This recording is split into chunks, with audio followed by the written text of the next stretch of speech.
Kā tev liekas, kāpēc šitai necilajā pagrabā šitas čalītis spēlē 7000 eiro vērtu ģitāru? I fucked up the video.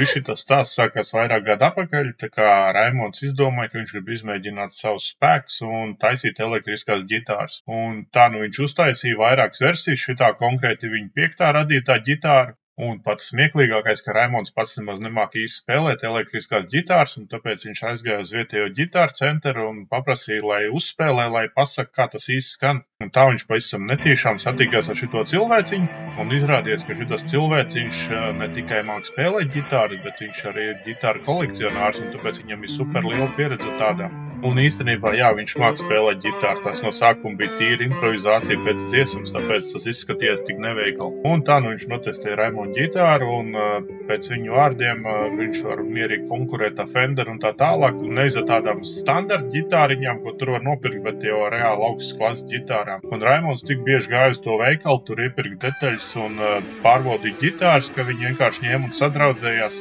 Un Raimondam redzot, kā šitam cilvēciņam patīk spēlēt viņa radīto ģitāru, viņš vienkārši uz kāzām uzdāvināja. Un šobrīd šitas cilvēks pārceļas no Norvēģijas uz Austriju, un ļoti daudz draugu jautā, kas šitā tev ir tāda jauna mīļākā ģitāra. Un tā, lai varētu pareklamēt Raimondu un tas viss izskatīties oficiāli, tad mēs beidzot iededzināsim logo uz šitās ģitāras. Un tas ir ļoti atbildīgs moments, un tieši tāpēc mēs tur testējam lāzera ātrumu, jaudu un vispār, kur to visu iededzināt. Tad izrādījās, ka viņš ir populāri ielicis ne tikai šito Raimondu ģitāru, bet arī šito Fender, kas maksā 75 000 kronas. Un tāda, lūk, ir īsā stāsta versija, kāpēc manā necilajā pagrabā cilvēks spēlē 7000 eiro vērtu ģitāru.